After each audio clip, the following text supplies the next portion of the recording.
اعوذ باللہ من الشیطان الرجیم بسم اللہ الرحمن الرحیم ولا تحسبن اللہ غافلا عما يعمل الظالمون انما یؤخرهم لیوم تشخص فیہ الابصار۔ سورہ ابراہیم کا یہ آخر کا حصہ ہے، آیت نمبر 42، آیت نمبر 42 سے آج کا درس شروع ہو رہا ہے، اور اس کو یاد دہانی کے لیے اور پیچھے سے لیں گے۔ آیت نمبر 31 جو کنٹیکسٹ اس کا سیاق و سباق جو چل رہا تھا، قل لعبادی الذین آمنوا یقیموا الصلاۃ وینفقوا مما رزقناہم سرا وعلانیۃ من قبل ان یاتی یوم لا بیع فیہ ولا خلال۔ میرے ایمان لانے والے بندوں سے کہہ دو کہ صلاۃ قائم کریں، جو ہم نے انہیں روزی دی ہے اس میں سے اعلانیہ اور خاموشی سے خرچ کریں، اس سے پہلے کہ وہ دن آ جائے کہ جس دن کوئی تجارت نہیں ہوگی اور جس دن کوئی دوستی کام نہیں آئے گی۔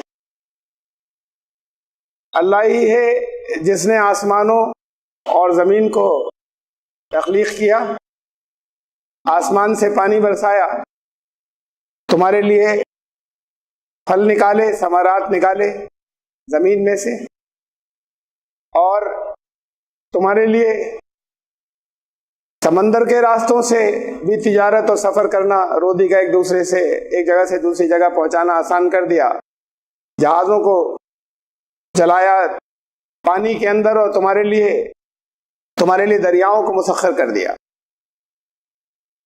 اس طرح سے روزی کا سامان جو ہے وہ تمہارے لیے سارا فراہم کر دیا۔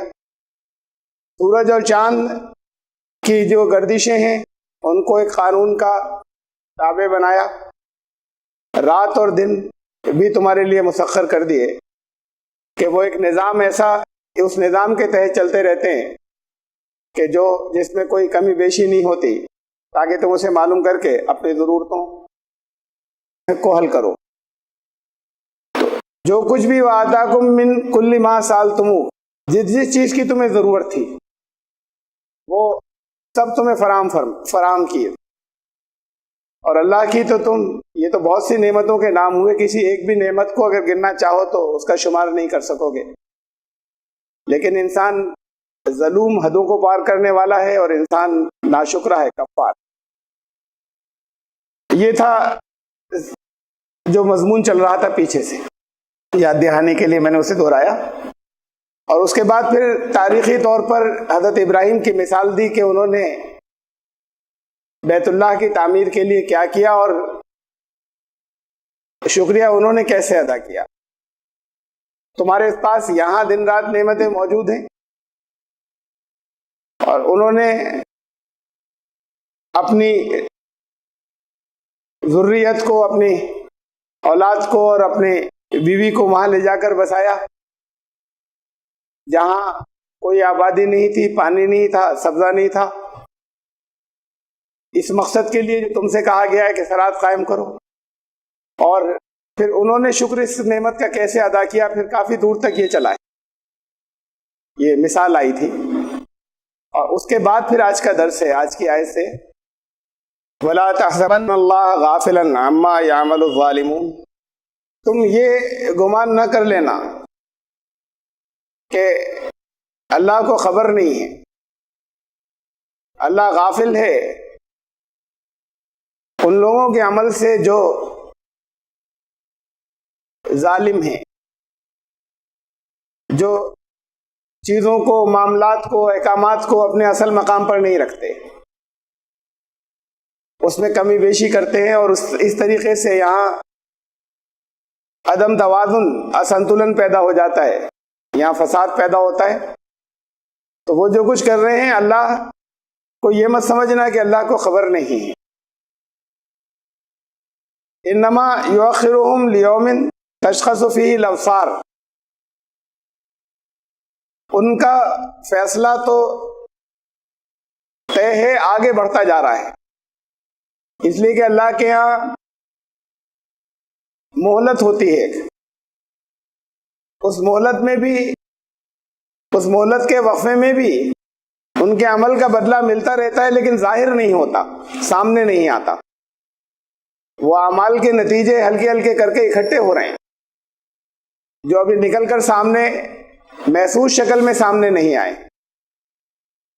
تو اس دن تک ان کا انجام مؤخر ہو رہا ہے، ڈیلے ہو رہا ہے. فوراً سزا نہیں ملتی تو یہ مت سمجھنا کہ اللہ کو خبر نہیں ہوئی، لیکن اللہ کا نظام ایسا ہے کہ فوراً پکڑ نہیں ہوتی. فرمایا قرآن شریف میں دوسری جگہ کہ اگر لوگوں کو ان کی غلطیوں پر فوراً پکڑنے لگتا تو زمین پر کوئی بچتا ہی نہیں. تو ہر عمل کا نتیجہ ساتھ ساتھ چلتا ہے، اسی وقت ملتا ہے. ان اللہ سریع الحساب، اللہ کا حساب فوراً ہوتا ہے، بہت صورت سے، بہت تیزی سے. تو ہر عمل کا نتیجہ فوراً مرتب ہوتا ہے، لیکن وہ محسوس شکل میں سامنے نہیں آتا. یہاں تک کہ اس عمل کے جو نتائج ہیں اس کے لیے جو اللہ نے مہلت رکھی ہے کہ جب اتنے اکٹھے ہو جائیں گے تب پکڑ ہوگی، تب سزا ملے گی، تب وہ محسوس شکل میں سامنے آئے گا نتیجہ. تو جب وہ ہو جاتا ہے، جب وہ مہلت ختم ہو جاتی ہے، تب پھر گرفت ہوتی ہے اور تب پھر پکڑ ہوتی ہے. تو اس دن تک اللہ تو ان کے انجام کو ڈیلے کرتا چلا جا رہا ہے جب ان کی آنکھیں پھٹی رہ جائیں گی. آپ کو معلوم ہے کہ یہ تمام آیات، تو بہت عرصے سے اس بات کو میں واضح کرتا چلا رہا ہوں کہ یہ تمام آیات جن کو صرف اس دنیا کے بعد کی زندگی کے آخرت کے لیے لوگ سمجھتے ہیں، وہ تمام آیات اور وہ تمام اصول اس دنیا کے اندر جو آخرت ہے، یعنی بعد کا دور، جو بعد کو آنے والے دور ہے، یہ ساری آیات اس دور کے لیے بھی ہیں، اور اس دنیا کے بعد جو بعد کا دور آئے گا آخرت، اس کے لیے بھی ہیں. جس دن آنکھیں پھٹی رہ جائیں گی، ایک تو قیامت کے معنوں میں ہے، اور دوسرے وہ لوگ جنہوں نے زمین پر تباہی مچا رکھی ہے، وہ یہ نہیں سمجھے کہ اگر ان کی اس وقت پکڑ نہیں ہو رہی اور ان کو پاور ملی ہوئی ہے اور ان کو اس کی چھوٹ ملی ہوئی ہے کہ تباہی مچاتے رہیں، تو وہ یہ نہیں سمجھے کہ ان کے لیے برا انجام نہیں ہے. عمل کا بدلہ تو ملتا چلا جا رہا ہے، ہاں مہلت کا ضابطہ ہے اللہ کے یہاں، اور پھر اس دن آنکھیں پھٹی رہ جائیں گی جب ان کا انجام سامنے آئے گا.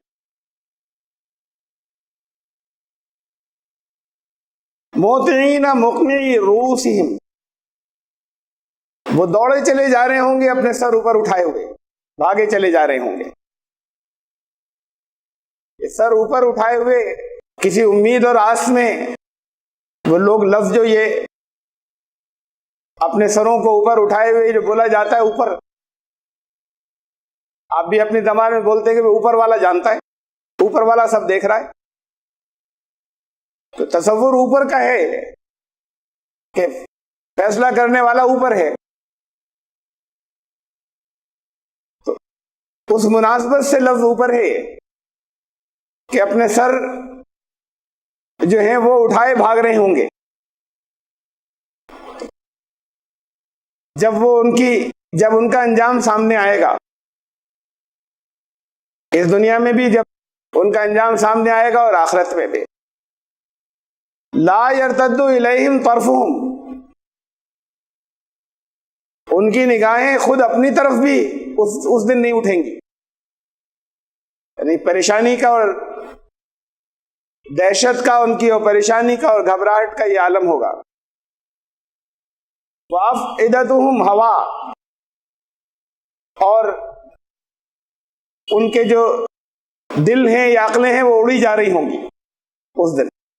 وہ ساری جتنی چال بازیاں تھیں جس کے ذریعے وہ یہاں کا نظام گڑبڑ کرتے تھے، وہ ساری کی ساری ان کی جن عقلوں کی بنیاد پر کرتے تھے وہ سب ہوا ہو جائیں گے اس دن. وَأَنذِرِ النَّاسَ يَوْمَ يَأْتِيهِمُ الْعَذَابُ، تو لوگوں کو خبردار کرو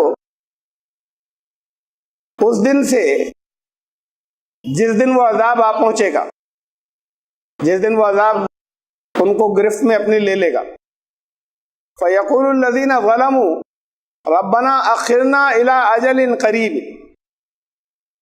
تو پھر اس دن جس دن لوگوں نے ظلم کیے تھے اپنی جانوں پر، اپنے معاشرے پر، اس دن وہ مہلت کی تمنا کریں گے کہ کاش ذرا سا وقت اور مل جاتا، تھوڑی سی مہلت اور مل جاتی، تو نجیب دعوت کا، تو ہم تمہاری دعوت کو پھر قبول کر لیتے، وَنَتَّبِعِ الرُّسُلَ، اور پھر رسولوں کی پیروی کرتے۔ رسولوں کی پیروی دنیا میں برے انجام سے بچنے کے لیے ہے اور آخرت میں برے انجام سے بچنے کے لیے، یعنی اس دنیا میں بھی جو بات کا دور آئے اس کو قرآن لگاتار ساتھ میں لے کر چلائے، دنیا کی کامیابی اور آخرت کی کامیابی، دنیا کی تباہی اور آخرت کی تباہی۔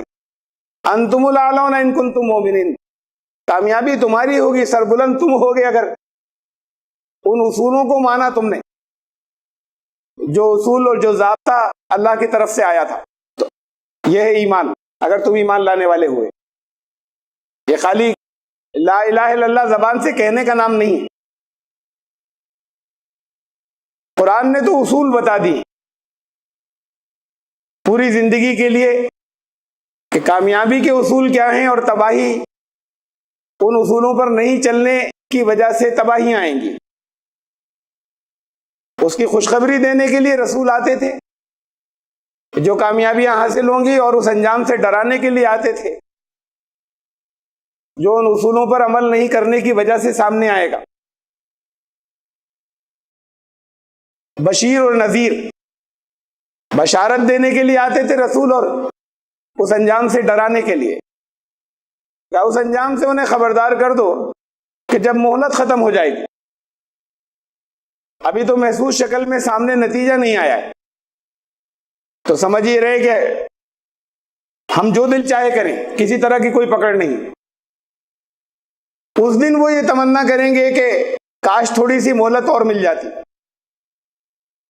تو ہم وَنَتَّبِعِ الرُّسُلَ، ہم رسولوں کی اتباع کرتے، کا مطلب رسولوں کے ذریعے اللہ نے جو ضابطے بھیجے تھے پھر ہم ان کی پابندی کرتے، اور تمہاری دعوت کو ہم تب قبول کرتے، ذرا سی مہلت اور مل جاتی۔ اولم تکونوا اقسمتم من قبل ما لکم من زوال، کیا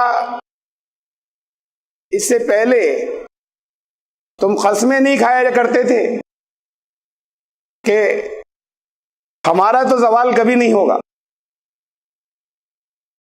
قسمیں کھانا کوئی ضروری نہیں کہ زبان سے کہتے ہو کہ اللہ کی قسم ہم تو کبھی بھی، ہم ہمیشہ ایسے رہیں گے، یہ بھی زبان حال ہے۔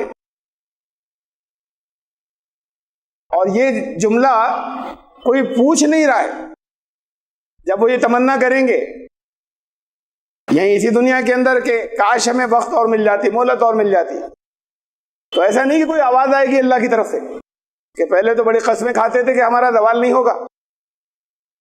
تو بڑی قسمیں کھاتے کا مطلب یہ کہ تمہیں پورا یقین تھا مکمل، یہ زبان حال ہے، کہا نہیں جا رہا، بلکہ سچویشن کو لینگویج دی جاتی ہے۔ تو اس وقت ایسا ہے کہ گویا کہ ان سے یہ سوال زبان حال پکار پکار کر رہی ہوگی کہ بہت پہلے بڑا یقین تھا اس بات کا کہ تمہیں زوال کبھی نہیں آئے گا، تمہاری طاقت ہمیشہ رہے گی، تم ہمیشہ زمین میں فتح پھیلاتے رہو گے، تو کوئی تمہارا ہاتھ پکڑنے والا نہیں ہوگا۔ یہ تو لگاتار تمہیں سزا تمہاری چل رہی تھی ساتھ میں۔ ان اللہ سریع الحساب، اللہ حساب لینے میں سرعت، جلدی بھی کرتا ہے، فوراً ہوتا ہے۔ جگہ جگہ قرآن شریف میں یہ آیا، آگے یہاں پہ بھی آ رہا ہے، اس صورت میں بھی یہ فقرہ، تو لوگوں کو اس کا احساس نہیں ہوتا کہ یہ تو ابھی سینکڑوں سال، ہزاروں سال سے جو کچھ چلا آ رہا ہے، جلدی کدھر، ہر عمل کا نتیجہ چل رہا ہے ساتھ میں۔ ان اللہ شدید العقاب، سخت ہے اللہ کی پکڑ، ہم یہ بامحاورہ ترجمہ کرتے ہیں عقاب، اس کا مادہ ہے عقب، یعنی وہ شدت جو ہے وہ پیچھا کر رہی ہے لگاتار سائے کی طرح۔ تو عمل کے نتیجے صرف محسوس شکل میں سامنے نہیں آ رہے ہیں، اکٹھے ہو رہے ہیں، اور ہر طرح کے نتیجے کے لیے اللہ نے ایک مہلت کا ضابطہ رکھا ہے، وہ آ جائے گا محسوس شکل میں تو پھر ہٹایا نہیں جائے گا، جب آ جائے گا، جب سزا سامنے آ جائے گی تو پھر بیک ہونے کا کوئی چانس نہیں، اس وقت توبہ قبول نہیں ہوتی۔ توبہ کا مطلب اپنے عمل سے اصلاح کر لو اس سے پہلے ہی، جب تک عمل کا نتیجہ سامنے نہیں آتا ہے۔ تو یہ زبان حال کا جملہ ہے کہ کیا تم، کوئی آواز کانوں میں نہیں آئے گی، بلکہ زبان حال پکار پکار کر کہہ رہی ہوگی کہ اس وقت تو تم قسمیں کھایا کرتے تھے اس سے پہلے کہ ہمارا زوال نہیں ہوگا، مطلب تمہارا طرز عمل ایسا تھا کہ تم سمجھتے تھے کبھی نہیں، تمہیں زوال کبھی نہیں آئے گا، تمہاری پاور ہمیشہ رہے گی۔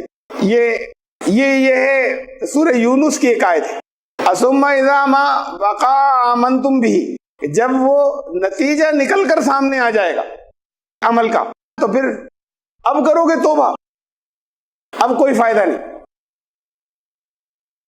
وقد کنتم به تستعجلون، تم تو بڑی اجلت مچا رہے تھے اس عذاب کے لیے۔ یہ اجلت مچانا بھی کوئی زبان سے کہنا نہیں ہے، بلکہ یہ جو عمل ہے یہ بھی زبان حال کا جملہ ہے۔ تم بڑی اجلت مچا رہے تھے، تم جو کچھ کر رہے تھے وہ تمہاری سزا کو اور تمہاری مہلت کے وقفے کو کم کرتا چلا جا رہا تھا، تو تم اپنے عمل سے اس انجام کو اپنے لیے قریب کرتے چلے جا رہے تھے، تو تب تو تم اپنی تمام حرکتوں کے اندر لگے ہوئے تھے اور اتنی شدت سے لگے تھے، اتنی تیزی سے لگے تھے کہ بس وہ انجام فوراً تمہارے سامنے آ جائے جس کا تمہیں یقین نہیں تھا۔ اب ایمان لاؤ گے، اس وقت کا ایمان پھر قبول نہیں ہوتا جب سزا سامنے آ جائے، جب عذاب سامنے آ جائے، جب گھڑا بھر جائے۔ یہاں دنیا کی مثالیں میں نے کتنی مرتبہ آپ کو دی کہ ایسی بیماریاں کہ جب نکل کر آ گئی سامنے ہو، اصل میں اس کے اسباب فراہم ہو رہے تھے برسوں سے، نتیجہ سامنے نہیں آیا تھا تو سمجھتے تھے کوئی نقصان نہیں ہے، اب جب نکل کر سامنے آ گئے اب کچھ نہیں ہوگا، اب سزا آ گئی سامنے، ایک مہلت کا ضابطہ تھا۔ ایسی بے اعتدالیاں چاہے وہ کاروبار کے اندر ہوں، چاہے گھریلو معاملات کے اندر ہوں، کہ جو چھوٹی چھوٹی سی، جس سے ابھی گھر نہیں بگڑا، جس سے ابھی کاروبار تباہ نہیں ہوا، کرتے چلے جا رہے ہیں، اس کے نتیجے اکٹھے ہوتے چلے جا رہے ہیں، نتیجہ مل رہا ہے، محسوس شکل میں سامنے نہیں آیا ہے، تب ہاتھ پاؤں پھولتے ہیں کہ جب سامنے آ جاتا ہے رزلٹ۔ اب اس کے بعد جب ادھر ادھر بھاگتے ہیں تو اس وقت کچھ نہیں ہوتا، تو بگاڑ ہو چکا، نتیجہ سامنے آ چکا نکل کر، وہ مہلت والا ضابطہ ختم ہو گیا۔ اس سے پہلے بہت اکڑتے تھے، فرعون کی مثالیں بہت زیادہ دی ہیں قرآن نے، تاریخ کی ایک مثال ہی کافی ہے، بہت سی اور قوموں کی دی، فرعون کی بہت زیادہ دی ہیں، زمین پر استکبار کرنے کی۔ استکبار یہ ضابطہ جو بتا دیا ہے، نہیں ہمارا کچھ نہیں بگڑے گا، تو یہ جب اللہ نے بتایا تو یہ اکڑ ہوئی، یہ سمجھنا کہ ہمارا کچھ نہیں بگڑے گا۔ حضرت موسیٰ علیہ السلام سے کہا کہ جب انہوں نے کہا کہ تم رب العالمین پر ایمان لاؤ، تو اس نے کہا کہ یہ کیا ہوتا ہے، تمام جہانوں کا رب، یہ ہوتا کیا ہے؟ انا ربکم الاعلی، میں ہوں سب سے بڑا رب تو میں ہوں۔ اور پھر حضرت موسیٰ علیہ السلام کے قتل کے منصوبے چلتے تھے کہ ختم کر دیا جائے، اس کی چھٹی کی جائے، تو اللہ کے منصوبے اپنی جگہ تھے جس کی وجہ سے ہاتھ نہیں ڈال سکا۔ طنز کرتا تھا کہ ذرا حامان ذرا سا ایک بہت اونچی قلعہ تو بناؤ، ایک میں چڑھ کے دیکھوں گی ان کا خدا کدھر ہے، جس سے یہ ڈراتے ہیں جس کے عذاب سے۔ اور پھر بہت سے عذاب آئے چھوٹے درجے کے، درمیان میں سمٹمز اس طرح کے آتے ہیں کہ جہاں اس کے بعد بھی پلٹا جا سکتا ہے. تو بہت سے عذاب چھوٹے درجے کے آئے، خون کا عذاب آیا، مینڈک کا عذاب آیا، ٹڈی کا عذاب آیا، قحط کا عذاب آیا. اور جب وہ عذاب پوری بستی کے اوپر ایسا چھا جاتا تھا کہ ان کی عقلیں فیل ہو جاتی تھیں، تو فرعون اور آل فرعون یہ کہتے تھے کہ موسیٰ ہم تمہارے رب پر ایمان لے آئیں گے، یا کچھ نہیں تو ہم کم سے کم بنی اسرائیل کو تمہارے ساتھ جانے دیں گے، اپنے رب سے کہہ کے اس عذاب کو ہٹواؤ. اور پھر وہ عذاب ہٹتا تھا، پھر اپنی پرانی حرکتوں پر آ جاتے تھے. یعنی یہ مثالیں جو دی ہیں یہ کسی ایک شخص کا واقعہ نہیں ہے، یہ تاریخ کے ہر دور کا واقعہ ہے. یہ لوگوں کی کہ ہر دور کی لوگوں کی زندگیوں کی کہانی ہے. جو غلطیاں ہوتی ہیں، چاہے وہ صحت کے معاملے میں ہو، چاہے کاروبار کے معاملے میں ہو، چاہے معاملات کے معاملے میں ہو، اس کے درمیان میں کچھ جھٹکے آتے ہیں، سامنے نتائج وارننگ دینے کے بھی نکل کر آتے ہیں اللہ کی طرف. اس وقت کچھ دنوں کی احتیاط چلتی، اچھا ٹھیک ہے اب ہم ایسا کریں گے، بڑا عہد کرتے ہیں، آئندہ ایسا کیا کریں گے، اپنی زندگی کو بالکل بدل دیں گے، ایسا کریں گے.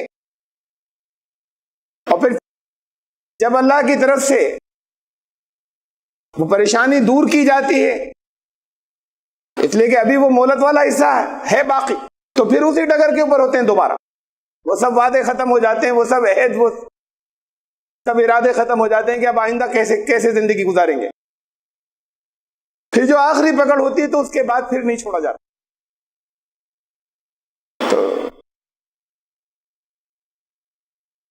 وَسَكَنْتُمْ فِي مَسَاكِنِ الَّذِينَ ظَلَمُوا أَنفُسَهُمْ،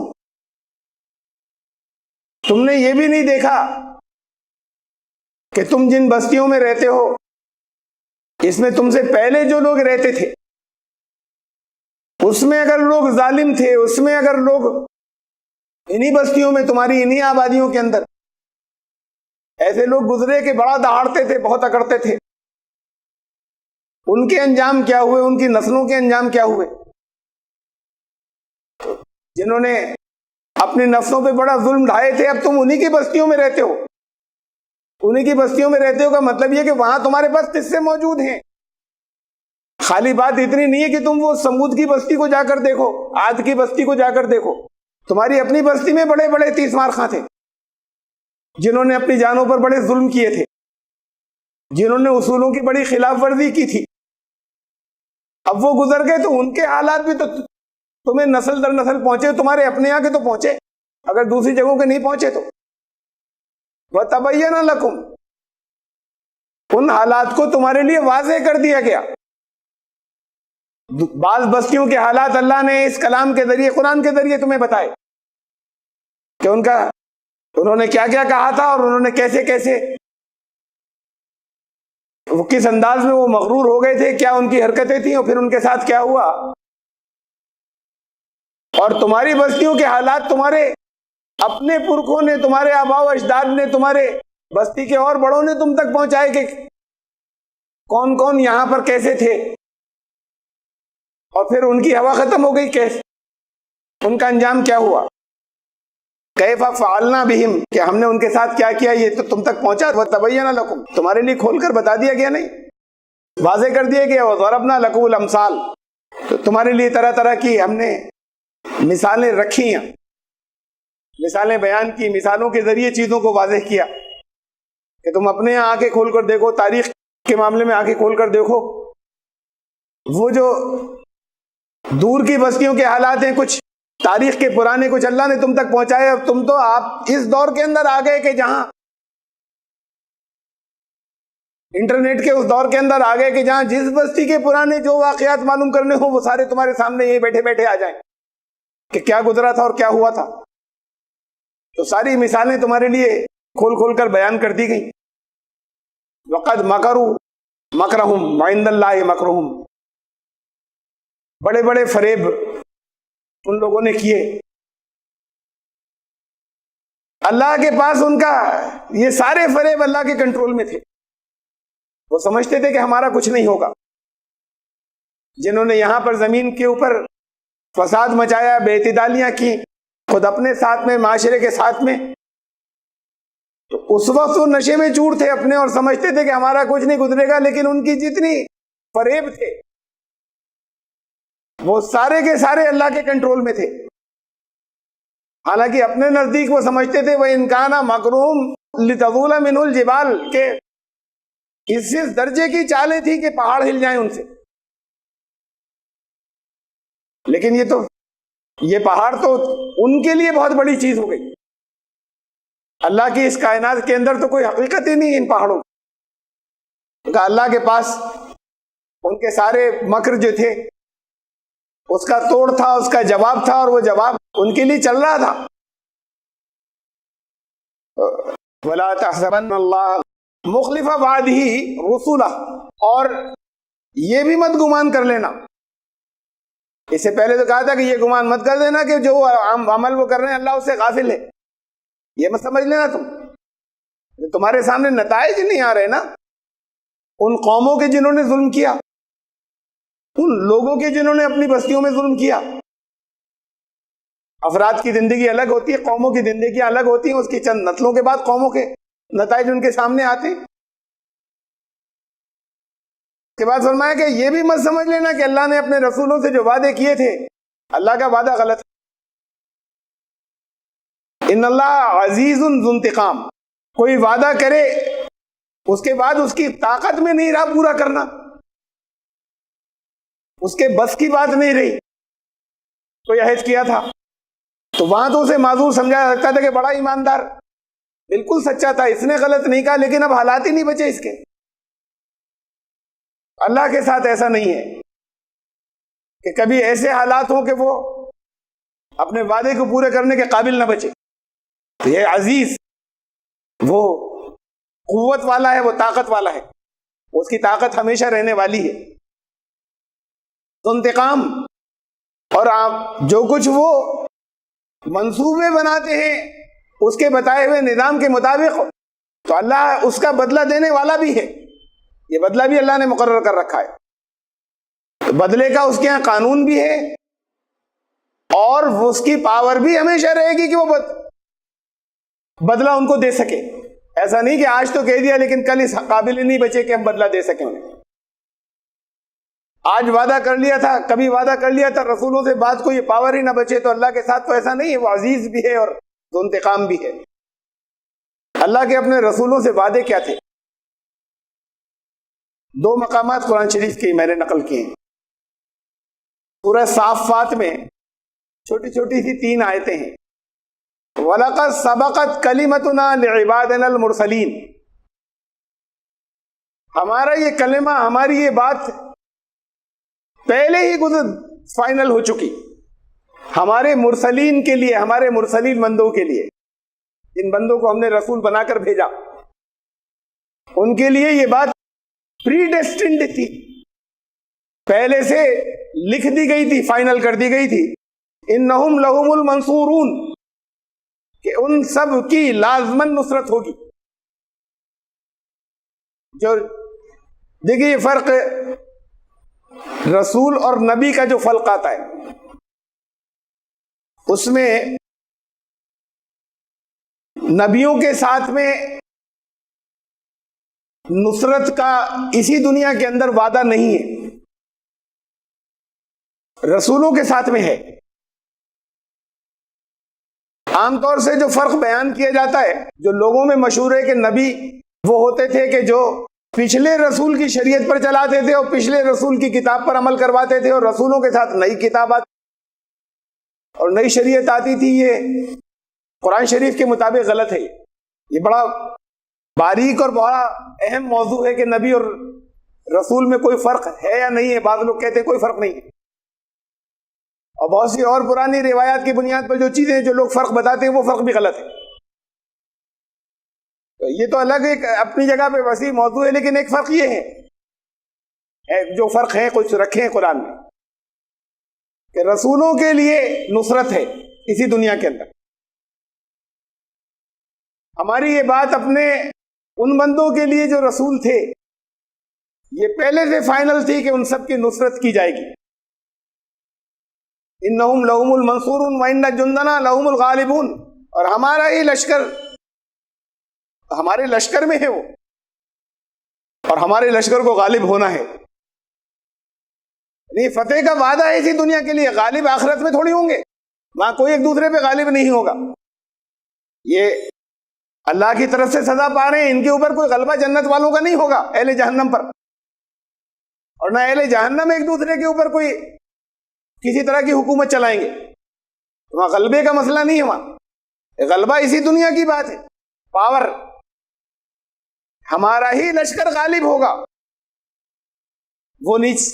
وہ لوگ جو ہیں وہ دب جائیں گے، ختم ہو جائیں گے، کچل جائیں گے، نیچے رہ جائیں گے، جو ہمارے لشکر کی، ہمارے منصوبے کی مخالفت کرتے تھے۔ جیسے حدیث میں آتا ہے کہ وقت آئے گا جب ہر خیمے کے اندر اسلام داخل ہوگا، کسی کو عزت دیتا ہوا اور کسی کو ذلیل کرتا ہوا۔ اسلام داخل ہوگا، کچھ لوگ ذلیل ہو کر قبول کریں گے۔ تو قرآن شریف نے اس خبر کو مختلف انداز میں جگہ جگہ بیان کیا ہے۔ اس میں سے ایک یہ ہے کہ ہمارا ہی لشکر غالب ہوگا، ہمارے رسولوں کے لیے یہ بات طے ہو چکی ہے۔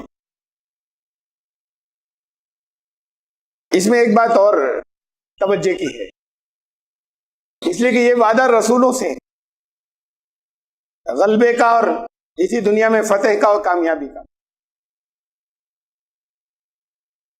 لفظ نبی اور رسول میں ایک اور فرق بھی ہے۔ نبی صرف ان کے لیے استعمال کیا گیا جو انسان تھے اور اللہ کی طرف سے ان کے پاس وحی آئی، کسی جن کے لیے لفظ نبی استعمال نہیں ہوا، اور کسی ایسے انسانوں میں کسی ایسے شخص کے لیے لفظ نبی استعمال نہیں ہوا جس پر اللہ کی طرف سے وحی نہیں آئی۔ لفظ رسول استعمال ہوا ہے، لیکن بعض معاملات کے اندر رسول کی پاور زیادہ ہے، جو اللہ کی طرف سے مقرر کیے ہوئے رسول ہیں۔ نبیوں سے کے مقابلے میں ان غلبہ ہے، رسولوں کے ساتھ میں بڑی امتیں ہیں نبیوں کے مقابلے میں، لیکن لفظ رسول استعمال ہوا اپنے لفظی معنوں میں، جو وہ عام انسانوں کے لیے بھی استعمال ہوا۔ چاہے مصر نے اپنا نمائندہ بھیجا جیل میں حضرت یوسف علیہ السلام کے پاس، تو قرآن نے کہا اپنے رسول کو بھیجا، شاہ مصر نے اپنے رسول کو حضرت یوسف علیہ السلام کے پاس بھیجا۔ سورہ انعام میں فرمایا کہ تم میں سے اے جنوں اور انسانوں کی جماعت، کیا تم ہی میں سے تمہارے اندر رسول نہیں آ گئے؟ ارے جن رسول بھی ہوئے، رسول کسی جگہ جن کے لیے لفظ نبی استعمال نہیں ہوا، کسی جگہ کسی فرشتے کے لیے لفظ نبی استعمال نہیں ہوا، فرشتے کے لیے لفظ رسول استعمال ہوا قرآن میں۔ عام انسانوں کے لیے، غیر مسلموں کے نمائندے کو اس کا رسول کہا گیا، اور رسول اللہ صلی اللہ علیہ وسلم نے بھی لفظ نبی استعمال نہیں کیا اپنے نمائندوں کے لیے جن کے ذریعے وہ دوسری جگہ پیغام بھیجتے تھے، لفظ رسول استعمال کیا۔ حضرت معاذ بن جبل کو جو یمن بھیجا تھا، رسول کے رسول ہے۔ تو لفظ رسول اپنے لفظی معنوں پر بھی، لفظی معنوں میں بھی کا بھی اطلاق ہوتا ہے لفظ رسول پر۔ ہمارے جو مرسلین بندے ہیں، ہمارے بندوں میں سے جو مرسلین ہیں، جو رسول ہیں، ان کے لیے طے ہو گیا کہ ان کو غلبہ ملے گا، دنیا میں ان کو پاور ملے گی۔ ابھی چاہے ان کو چھوٹے چھوٹے محاذوں کے اوپر چاہے جتنے شکست دینے والے ہوں، لیکن غالب وہی ہوں گے۔ وَإِنَّ جُنْدَنَا، ہمارا ہی لشکر ہے جس کو غالب ہونا ہے ایک دن۔ اللہ کے لشکر کے اندر، اور اس میں اصل میں تو یہ آیت پچھلی آیت کی تشریح کے لیے تھی، لیکن اس تشریح کی آیت میں ایک جو درس اصل چل رہا تھا اس سے الگ ایک پہلو اور بھی ہے اس آیت کے اندر، تو میں اس کا الگ سے اشارہ کرتا چلوں۔ رسولوں کے لیے غلبہ طے ہو گیا۔ یہاں تاریخ میں ہمیں سارے رسول ایسے نہیں ملتے جنہیں اس درجے کا غلبہ ملا ہو جس کا قرآن نے ذکر کیا۔ تو یہ جو کہا ہمارا لشکر، پھر قرآن شریف نے دوسرے مقامات کے اوپر کہا، تمام رسولوں سے کہا تھا کہ آخری رسول پر ایمان لانا. اب رسول تو گزر چکے، آخری رسول تو بعد کو آ رہے ہیں. خالی ایسے ہی نہیں کہا تھا ان کی نصرت بھی کرنا آخری رسول کی، تمہیں اس کی نصرت کرنی ہوگی آخری رسول کی. سورہ آل عمران آیت نمبر 81 381 وَإِذْ أَخَذْنَا مِيثَاقَ النَّبِيِّينَ سے شروع ہوتا، تمہیں اس کی نصرت بھی کرنی ہوگی. سب رسولوں سے یہ عہد لیا گیا تھا، نصرت کیسے کریں گے؟ آخری رسول تو بعد کو آئیں، اور پچھلے سب نے اقرار کیا، وہاں نبیوں کا تھا، سب نے اقرار کیا کہ ہم، سارے نبیوں نے کہا ہم کریں گے نصرت. تو یہ نصرت کوئی ان کی امتوں کے ذریعے نہیں تھی، کتنی کی امتیں تو ختم ہو چکی، یہاں عہد سب سے لیا گیا تھا. تو اللہ کے لشکر اب بھی کام کر رہے ہیں. یہ الگ بات ہے کہ ان کے کام کی نیچر اور نوعیت کیا ہے ہم نہیں جانتے.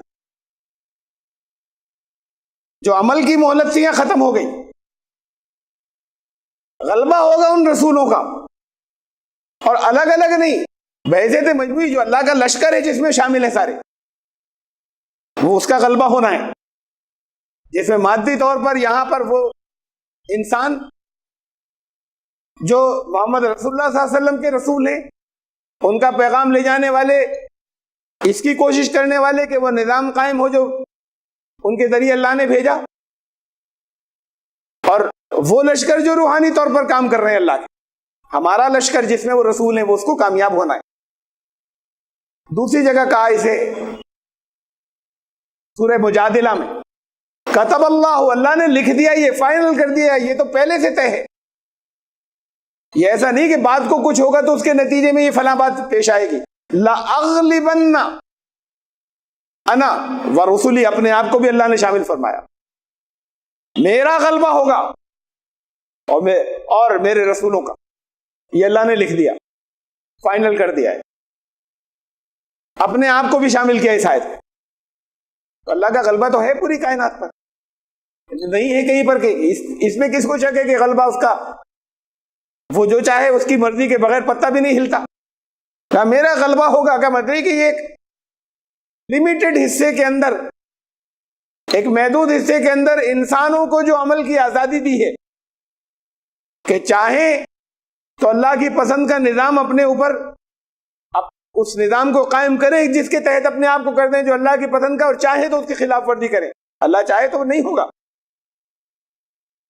انسان بغاوت نہیں کر سکتا. لیکن یہ جو آزادی دی ہے اس میں انسانوں کو یہ کرنا تھا کہ وہ نظام جو اللہ نے کہا اسے یہاں پر اپنی زندگی میں قائم کریں. تو اسے اللہ نے نام دیا کہ میرا غلبہ. تو یہ کہ دیا کہ یہ لوگ چاہے کریں یا نہیں کریں، اللہ نے یہ طے کر دیا ہے کہ میں اور میرے رسولوں کا غلبہ ہوگا، یہ ڈومینیٹ کریں گے. میں سے مطلب میرا قانون، میرا نظام، اور میرے تمام رسول، ان کا غلبہ ہونا ہے. یہ بعثت مجموعی کا ان جندنا، ہمارا لشکر، ہم میرے سارے رسول، رسولی، ان اللہ قوی عزیز، اللہ پاور والا ہے اور اللہ کی پاور، طاقت ہمیشہ کی ہے. تو یہ اللہ نے پہلے سے فائنل کر دیا. اس بات کا یقین کامل ہونا چاہیے کہ وہ دور آئے گا کے اندر اللہ کے رسول اور اللہ کے رسول ان کو کامیابیاں ملیں گی اور ان کی چالیں ناکام ہوں گی جو بتاتے چلے گئے قرآن کے اندر کہ ابھی اکڑ رہے ہیں، ابھی بھول رہے ہیں. ان کو ذلیل ہونا ہے، ان کو ناکام ہونا ہے، اور ان کو کامیاب ہونا ہے، ان کا غلبہ ہونا ہے. تو چاہے حالات جیسے ہوں، اس کا آخری درجے کا یقین ہونا چاہیے دل میں. یہ فائنل کر دیا ہے اللہ نے. یوم تبدل الارض غیر الارض والسماوات، اس دن وہ جو اس دنیا کے بعد آخرت آئے گی، آسمان اور زمین بدل جائیں گے، دوسری زمین سے اور دوسرے آسمانوں سے. یہی زمین ہوگی، اس کی ساری جیوگرافی بدل جائے گی، گویا کہ دوسری ہو گئی. زمین کے اوپر سے پانی ختم ہو گیا، سارے سمندر ختم، پہاڑ ختم ہو گئے، چٹیل میدان بن گئی، کسی طرح کا کوئی سبزہ پیڑ نہیں بچا ایک زبردست زلزلے کے نتیجے میں. تو اس کی شکل بدلی، زمین کو دوسری زمین سے بدل دیا جائے گا. یعنی اس کی جو کچھ بھی اس زمین کی کیفیت تھی وہ ساری کی ساری چینج ہو جائے گی جو پہلے تھی. اور جب اس بڑے زلزلے کے نتیجے میں اس زمین پر چینجز ہوں گے تو یہ سارا نظام انٹرلنکڈ ہے. یا تو سارا کا سارا ٹکرا جائے اور کولیپس ہو جائے, یا باقی سب میں بھی ایڈجسٹمنٹ ہو باقی رکھنے کے لیے. ایک آپ میگنیٹک فیلڈ ایک بنائیں, سسٹم بنائیں جس کے اندر بہت سے میگنیٹس اب کم پاور کے اور زیادہ پاور کے ایک دوسرے سے کچھ فاصلے پر ہیں, اس میں سے ایک کی پاور بدل دیجئے, جگہ بدل دیجئے, تو سارا سسٹم گڑبڑ ہو جائے گا, سب ایک دوسرے سے ٹکرا جائیں گے. ایک دوسرے کے پاس جا کے ٹکرایا, یہاں پر اب وہ وہاں سے جو فیلڈ جا رہی تھی اس کے اندر چینج ہوا تو دوسرے گڑبڑ ہوئے. تو جہاں پر میگنیٹک اٹریکشن یا الیکٹرک اٹریکشن کا جہاں نظام ہوتا ہے وہاں پر ایک فالٹ سارے سسٹم کو ختم کر دیتی. یا یہ ہو کہ جو تبدیلی یہاں ہو گئی اس کے مطابق پھر ساری جگہوں پر تبدیلیاں ہو جائیں, ان سب میں بھی تبدیلیاں ہو جائیں. تو اس زمین پر جو ایک میجر چینج آئے گا, ایک زبردست تبدیلی آئے گی. تو یا تو یہ ہو کہ پھر یہ سولر سسٹم یا نظام شمسی اس کی ساری چیزیں ایک دوسرے سے ٹکرا جائیں یا کولیپس ہو جائیں, یا کچھ دور نکل کے بھاگ جائیں, اس میں سے کچھ آپس میں ٹکرا جائیں. جب اس کا بیلنس مختلف ہوگا تو پھر ان کے بھی فاصلے بدلیں گے اور ان میں بھی تبدیلیاں آئیں گی. جب اس نظام شمسی کے اندر تبدیلی آئے گی تو وہ جو اربوں نظام شمسی اور ہیں ہماری گلیکسی کے اندر, کہکشاں کے اندر, ان میں بھی تبدیلی واقع ہوگی تاکہ ایک دوسرے کو وہ توازن دیتے رہیں اور بیلنس قائم رکھیں. پھر ساری کہکشاؤں میں جو ایک دوسرے کو بیلنس کیے ہیں, جتنی بھی گلیکسیز ہیں اربوں, ان سب میں بھی تبدیلی آئے گی. یہ تو ہمارے پہلے آسمان کی کیفیت ہوئی. آگے کی کیفیت کو ہم نہیں جانتے, ان نظاموں کو اور ان سسٹمز کو جسے دوسرا, تیسرا, پانچواں, چھٹا, ساتواں آسمان کہا گیا. یہ سب ایک دوسرے سے بیلنس ہوئے ہوئے ہیں. اس پہلے آسمان کے نظام میں چینجز آئیں گے تو پھر باقی 6 آسمانوں کے نظام میں بھی تبدیلیاں ہوں. یہ قیامت کا زلزلہ اس طرح کی چیز ہے. ایک جگہ جب تو یا تو یہ سب بکھر جائیں اور اللہ کے نظام میں بکھریں گے, نہیں تو ان میں پھر تبدیلیاں ہوں گی اس ایک زمین کے بدلنے سے. کہا کہ اس دن سارے آسمان اور زمین ایسا ہوگا کہ جیسے تبدیل ہو گئے.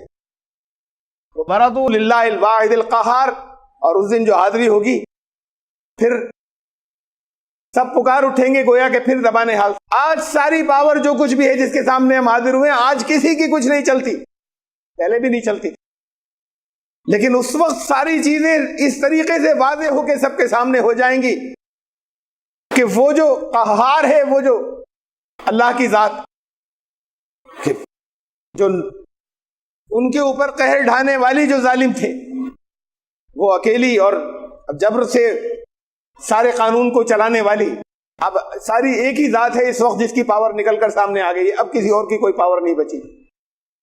وہ جو دوسروں اس نے چوائس دے رکھی تھی, کچھ پاور, کچھ مختار مختلف شخصیتوں کو بنا رکھا تھا, اس دن ایک کے پاس ہوگی, ان سب کے اختیار ختم ہو جائیں گے. وہ ایک ہی ہے, واحد الواحد القہار. وَتَرَى الْمُجْرِمِينَ يَوْمَئِذٍ مُقَرَّنِينَ فِي الْأَصْفَادِ, اس دن مجرموں کو دیکھیں گے کہ زنجیروں میں جکڑے ہوں گے. یہ اس دنیا کی آخرت کی بات بھی.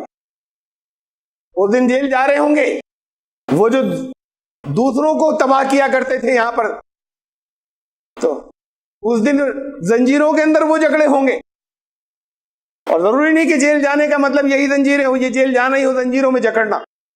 اس دن یہاں جو سسٹم, جو نظام یہاں پر جب بدلے گا تو اس کے اندر پھر اس نظام کی زنجیروں میں جکڑے ہوں گے کہ تباہ حال ہوں گے اور پریشان ہوں گے.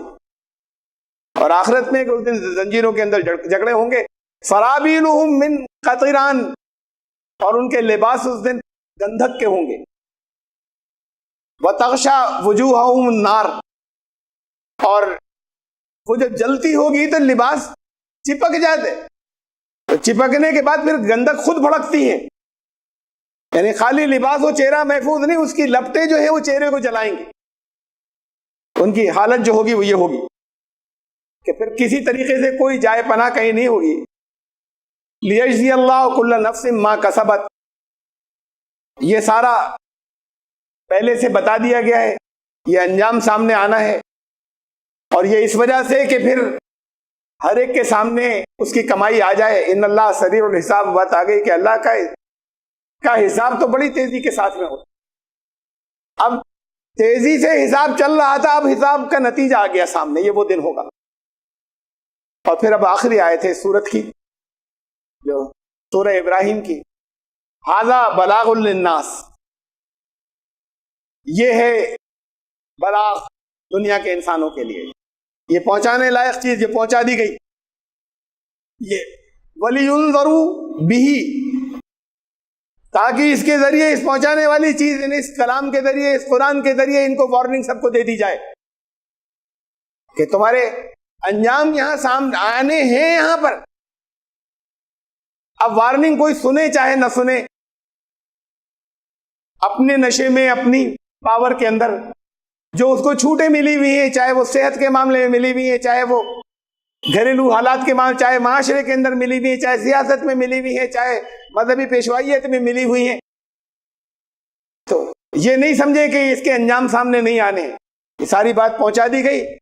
یہ قرآن اصولوں کو بیان کر دیتا ہے تاکہ تم اس کے ذریعے لوگوں کو بتا دو. وَلِيَعْلَمُوا أَنَّمَا هُوَ إِلَٰهٌ وَاحِدٌ، اور تاکہ وہ جان لیں کہ پھر ابھی سمجھ لیں تو بہتر ہے کہ سارا اقتدار ایک کے ہاتھ میں ہے. لوگوں کے بنائے سے اس کے قانون جو آگے انجام آنے والے ہیں وہ بدل نہیں سکتے. تو یہ ساری پاور، سارا اقتدار تاکہ وہ ابھی جان لیں تو بہتر ہے، ورنہ اس دن وہ جان لیں گے کہ یہ جو ضابطے بتائے گئے تھے وہ صحیح اس ایک کے ہیں، اسے کوئی بدلنے والا نہیں. انما ہوا الہ واحد، اس ایک کے سوا کسی دوسرے کا قانون یہاں اب بھی نہیں چلتا. جتنے حصے میں اس نے اجازت دی ہوئی دوسروں کا قانون، اس کے اوپر بھی اسی کا قانون چل رہا ہے. وَلِيَذَكَّرَ أُولُو الْأَلْبَابِ، اور تاکہ نصیحت حاصل کر لیں، یاد دہانی ہو جائے ان کی جو عقل والے ہیں. لفظ ذکر جس کے معنی یاد کرنا یا یاد دلانا ہے، قرآن شریف میں تقریباً ہر جگہ، بہت سی جگہوں پر اس کو جوڑا گیا ہے انٹلیکٹ سے، انسان کی عقل کے ساتھ جو دانش ہوتی ہے اس سے، دانش مندی سے، انٹلیکٹ سے، بدھی نہیں، وویک سے. کہا وما یذکر الا اولو الالباب، ذکر تو کر ہی نہیں سکتے سوائے ان کے جو دانش مند ہیں. وما یذکر، نہیں ذکر کر سکتے. یہ جگہ جگہ کا ہے قرآن شریف. یہ جو ذکر جس کو نام دے رکھا ہے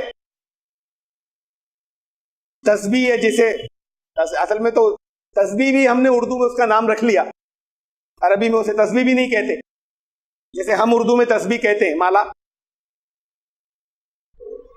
اس کو، اس مالا کے دانوں کے ساتھ میں کچھ زبان اپنی ہلاتے رہنا، اس کو ذکر جو کہہ دیا گیا ہے، یہ تو ہر ایک کر سکتا ہے دنیا میں. قرآن نے کہا کہ ذکر تو صرف وہ کر سکتے ہیں جو دانش مند ہیں، دوسرے کر بھی نہیں سکتے. وما یذکر الا اولو الالباب، ان کے اولو الالباب وہ لوگ جو عقل کے ساتھ میں دانش مندی کو استعمال کرتے ہیں، ان کے سوا کوئی ذکر کر بھی نہیں سکتا. وہی کہا کہ تاکہ وہ دانش مند جو ہیں ان کے لیے یاد دہانی ہو جائے. عقل تو کتے میں بھی ہوتی ہے، گھوڑے میں بھی ہوتی ہے، بندر میں بھی ہوتی ہے. بہت سے جانور بہت انٹیلیجنٹ ہوتے ہیں، بہت ذہین ہوتے ہیں، لیکن دانش مندی نہیں ہوتی وہ انسان کے لیے. قرآن شریف نے کہا سبح للہ ما فی السماوات و ما فی الارض، آسمانوں اور زمین میں جو کوئی بھی ہے سب تسبیح کر رہے ہیں اللہ کی، سب نے تسبیح کی ہے اللہ کی. وہ بھی یہ تسبیح نہیں ہے، اسے عربی میں تسبیح کہتے نہیں جسے آپ اردو میں تسبیح کہتے ہیں. یہ موتیوں کو گرانا اور ساتھ میں کچھ زبان سے کہنا، اسے عربی میں اسے تسبیح نہیں کہتے. یہ اردو میں ہم نے اسے اس کے لیے تسبیح، اور ذکر بھی اسی کے لیے رکھ لیا ہم نے کہ حضرت نے فلاں ذکر دے رکھا ہے ہمیں، ہم وہ ذکر کرتے ہیں. تسبیح تو ایسی چیز ہے جو کائنات میں ہر ایک نے کی ہے اور ہر ایک کر رہی ہے. تم سمجھتے نہیں کس کس کی تسبیح کیا ہے، تمہیں اس کا شعور نہیں ہے. لیکن ذکر نہیں کہا اللہ نے کہ پوری کائنات کر رہی ہے، کہیں نہیں کہا، تسبیح کو کہا. آسمانوں اور زمین میں جو کوئی بھی ہے اللہ کی تسبیح کر رہے ہیں. اور تسبیح کا اصل مفہوم ہے میں بہت تفصیل سے پہلے سمجھا چکا ہوں ڈکشنری کے معنوں کے ساتھ میں. سباہ کے معنی تیزی سے گزرنا جو عربی زبان میں. کلن فی فلک یسبحون اس معنوں میں قرآن میں آیا سب اپنے اپنے مدار میں بڑی تیزی سے گردش کر رہے ہیں، گزر رہے ہیں. یسبحون اپنے اپنے آربٹ میں. تو تیزی سے بڑی سرعت سے یہ بڑی مستعدی سے یہ کائنات اللہ کے حکم کی تعمیل میں لگی ہوئی، جو کچھ ان کو دے دیا گیا یہ ان کی تسبیح ہے، لیکن ذکر نہیں. تو تسبیح تمام کائنات کر رہی ہے، ذکر کہیں نہیں کہا کوئی اور کر رہا ہے. ذکر صرف دانش مند کر سکتے ہیں. دانش مندی عقل اللہ کی اس تخلیق میں، اس کائنات میں بہت سی اور مخلوقات میں بھی ہے. دانش مندی کا جن کے اندر، جن کو دانش مندی دی، جنہیں وویک بھی دیا ہے بدھی کے ساتھ، جنہیں انٹیلیجنس کے ساتھ میں انٹیلیکٹ بھی دیا ہے، ذکر صرف وہ کر سکتے. یہ انسان کے لیے کہا گیا. تو اپنی اگر انسان عقل سے اور اوپر اٹھنے کے بعد دانش مندی سے کام نہیں لیتا، ان ساری مثالوں کو دیکھنے کے بعد جو بیان کی گئی، ان ساری وارننگز کے ساتھ میں جو قرآن نے کہا، اللہ کے کلام نے کہا، ان ساری پچھلی قوموں کے انجام کے ساتھ میں تمہاری اپنی بستیوں میں جو لوگ گزرے ان کے انجام سے تمہیں باخبر کرتے ہوئے، بہت سے وہ ضابطے جو دنیا میں رائج ہیں جن کے رزلٹ تم دن رات دیکھتے ہو، اس کی طرف توجہ دلانے کے بعد اور طرح طرح کی مثالیں دینے کے بعد یہ دانش مندی اسی کے اندر ہے کہ تم اس انجام جو اللہ کے بتائے ہوئے قانون پر عمل نہیں کرنے کی وجہ سے جو انجام سامنے آئے گا، دانش مندی اس سے ہے کہ اپنے آپ کو اس سے بچا لو. یہی یاد دہانی ہے، اور یاد دہانی تو صرف دانش مندوں، تاکہ دانش مند لوگوں کے لیے یاد دہانی ہو جائے. وَلِيَذَكَّرَ أُولُو الْأَلْبَابِ. سورہ ابراہیم کی آخری آیت تھی، سورہ ابراہیم ختم ہو گئی، سورہ نمبر 14، اور سورہ ہجر شروع ہو رہی ہے اس کے بعد، جو انشاءاللہ زندگی رہی تو آئندہ جمعے سورہ نمبر 15. ہر سورت جب آگے شروع ہوتی ہے تو میں انشاءاللہ اس میں چلیں گے کہ قرآن شریف بڑا مربوط کلام ہے، بڑا جس کے اندر تسلسل ہے.